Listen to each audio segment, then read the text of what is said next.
पुण्यातील मुंडवा जमीन गैरव्यवहार प्रकरणी FIR मध्ये पार्थ पवारांचं नाव का नाही? मुंबई उच्च न्यायालयाची राज्य सरकारला विचारणा. आमचा तपास सुरू. पुणे पोलिसांनी मांडली भूमिका.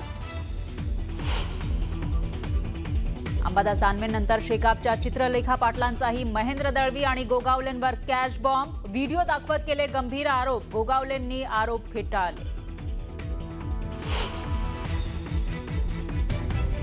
माझा मॉफ आणि खोटा व्हिडिओ दाखवून बदनामीचा प्रयत्न केल्यानं अंबादास दानवेंना नोटीस पाठवली. अंबादास दानवे विरोधात महेंद्र दळवी आक्रमक.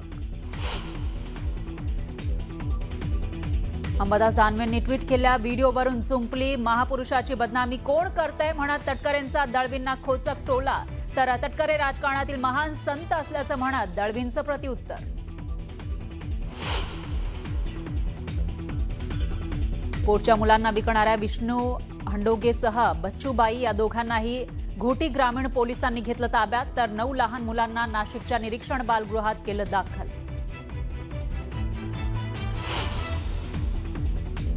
आणि जुन्नरचे आमदार शरद सोनवणेंची चक्क बिबट्याच्या वेशात विधान भवनात एंट्री.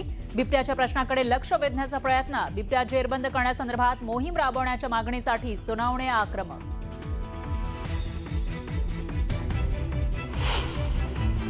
वेगवान स्वरूपात पाहूयात.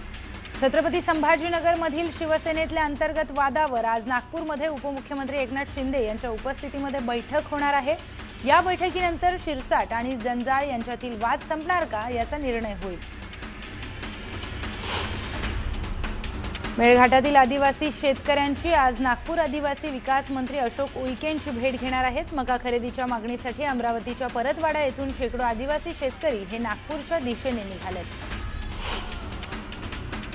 राष्ट्रवादी काँग्रेस पक्षाने आगामी पुणे महानगरपालिका निवडणुकीची जोरदार तयारी सुरू केली आहे. लवकरच पुणे शहराचा जाहीरनामा प्रकाशित केला जाईल. यासाठी पक्षाकडून एक समिती गठीत केली जाणार आहे. धाराशिव नगरपालिका निवडणुकीचे निकाल लागण्यासाठी आणखी 10 ते 11 दिवसाचा अवधी बाकी आहे. अशातच परांडा शहरात मात्र भाजपचे ज्येष्ठ नेते माजी आमदार सुजित सिंह यांच्या मुलाचं उपनगराध्यक्षपदाचं बॅनरचे फोटो आता सोशल मीडियावर व्हायरल होत आहेत. धाराशिव नगर परिषद निवडणुकीमध्ये न्यायालयीन प्रकरणामुळे 3 प्रभागांच्या लढती या पुढे ढकलल्या होत्या. या निवडणुकांसाठी उमेदवारी अर्ज मागे घेण्याचा आजचा शेवटचा दिवस आहे. पुढील 10 दिवस 3 प्रभागात निवडणुकीची रणधुमाळी रंगणार आहे. अवैध तातडीने होर्डिंग्स हटवण्याचे मुंबई उच्च न्यायालयाच्या नागपूर खंडपीठाने नागपूर महापालिकेला आदेश दिले आहेत. हायकोर्टाच्या आदेशानंतर महापालिकेला जाग आली असून अवैध होर्डिंग्स हटवण्यास सुरुवात करण्यात आली आहे. हिवाळी अधिवेशनामुळे शहरभर अवैध राजकीय पोस्टर्स बॅनर्स लावण्यात आलेले. उद्या मनसे अध्यक्ष राज ठाकरे ठाणे कोर्टामध्ये हजर राहणार आहेत. ठाण्यातील तलाव पाली परिसरामध्ये मनसेच्या माध्यमातून जाहीर सभा घेण्यात आली होती. यावेळी त्यांना तलावावर भेट देण्यात आली होती. या प्रकरणी राज ठाकरेंना समन्स देण्यात आले.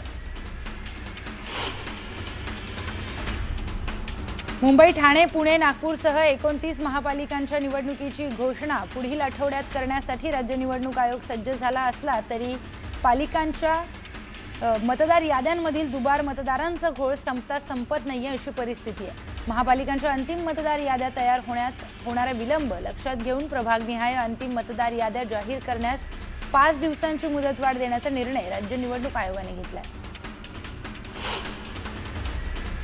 पुण्यातील पौड रस्त्यावर गेल्या 2 दिवसांपासून पाईपलाईन फुटल्याने मोठ्या प्रमाणात पाण्याची नासाडी होतीये. गेल्या 2 दिवसांपासून पिण्याचं पाणी रस्त्यावर वाहू लागलंय. रस्त्याचं खोदकाम सुरू असताना पाईपलाईन फुटल्याने पाणी वाया जात आहे. शेकडो लिटर पाणी वाया जात असताना प्रशासनाचं मात्र दुर्लक्ष होत आहे. पुण्यातील पाषाण भागात फुटपाथवरून दुचाकी चालवणाऱ्या वाहन चालकांना एका महिलेने थेट हात जोडत तुमची आरती ओवाळते असा खोचक टोला लगावलाय. एवढंच नाही तर महिला दुचाकीच्या मागे धावतही गेली. या सगळ्या घटनेचा व्हिडिओ सोशल मीडियावर तुफान व्हायरल झालाय. मराठी अभ्यास केंद्राकडून शाळांची परिषद भरवण्यात येत आहे. मुंबईतील मराठी शाळा बंद कशा पाडल्या जातात याची माहिती परिषदेत मांडली जाणार आहे. मराठी शाळांचे प्रतिनिधी शाळांची स्थिती उघड करतील. मुंबई पालिका अंधेरी पूर्व, सांताक्रूज पूर्व आणि दादर प्रभादेवी विभागातल्या मोठ्या आकाराच्या जलवाहिन्यांच्या जोडणीची कामं हाती घेण्यात आली आहेत. हे काम शुक्रवारी ते शनिवार दरम्यान करण्यात येणार आहे. परिणामी शहराच्या काही भागातील पाणीपुरवठा या कालावधीमध्ये बंद असेल।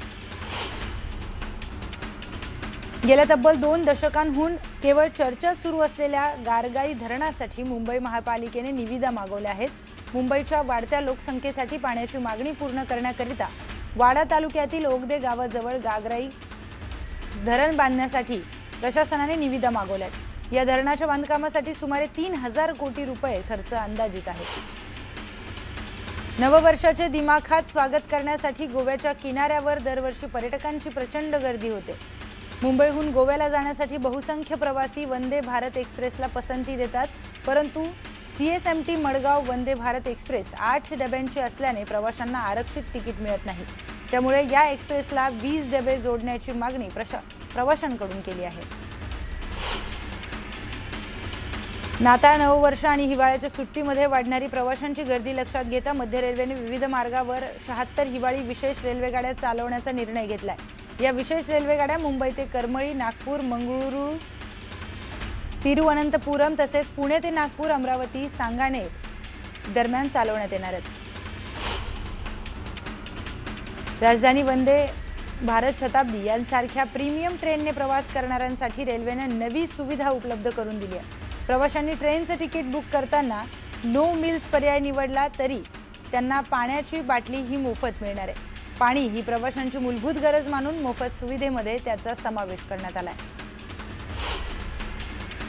अदानी समूह आता मोनोरेलच्या संचलन देखभालीसाठीही उत्सुक आहे। महामुंबई मेट्रो रेल संचलन महामंडळानं मोनोरेलच्या संचलन देखभालीसाठी मागवण्यात आलेल्या निविदेला 4 कंपन्यांनी प्रतिसाद दिलाय। त्यात अदानी समूहासह कोकण रेल्वेच्या निविदेचा समावेश आहे। या 4 कंपन्यांमध्ये स्पर्धा असून यामध्ये कोणतीही कंपनी बाजी मारते हे निविदा अंतिम झाल्यानंतर स्पष्ट होईल। लोकलमधून पडून मृत्यू झालेल्या प्रवाशाच्या नातेवाईकांना भरपाई देण्यास टाळाटाळ करणाऱ्या रेल्वे प्रशासनाला मुंबई उच्च न्यायालयाने खडे बोल सुनावले। कामावर जाणाऱ्या प्रवाशाला पीक आवरला लोकलमध्ये शिरणं कठीण असतं। अशा वेळी जीव धोक्यात घालून प्रवास करण्याशिवाय पर्याय नसतो।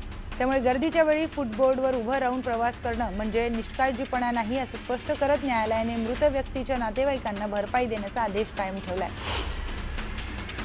नवी मुंबई विमानतळाच्या पूर्व प्रवेशद्वाराला जोडल्या जाणाऱ्या ईस्टर्न एंट्री इंटरचेंज प्रकल्पाचे काम युद्धपातळीवर सुरू असून 6 महिन्यांमध्ये हा मार्ग वाहतुकीसाठी खुला होणार आहे।